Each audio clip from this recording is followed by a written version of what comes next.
நவராத்திரியோட 5வது நாளான இன்றைக்கி காலையில் முந்திரி பருப்பு கிறிஸ்மஸ் பழமும் வச்சு சுவாமியை கும்பிட்டு விரதத்தை ஸ்டார்ட் பண்ணியாச்சு.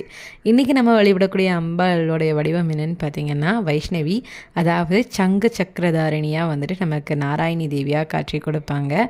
லக்ஷ்மியோட ரூபம் சொல்லியிருந்தோம்ல, அவங்க தான்.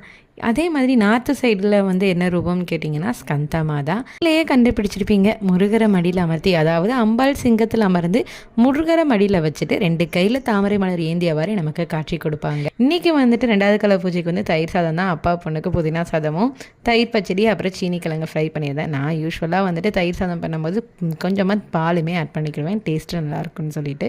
வாங்க நம்ம ஸ்கந்த மாதா தேவியோட ஸ்தோத்திரம் பார்க்கலாம். சிம்ஹாசனகாத நித்யம் பத்மாஸ்ருத கருத்வியா சுபதாஸ்து சதாதேவி ஸ்கந்தமாதா யசஸ்வனி இப்படி சொல்லி நம்ம வழிபடும் போது நமக்கு மன அமைதி கிடைக்கிறதோடு சேர்த்து நமக்கு மனசுக்கு நெருக்கமானவங்களுக்கும் மன அமைதியோட பாதுகாப்பும் கிடைக்குங்கிறதா இந்த வழிபாட்டோட சிறப்பு.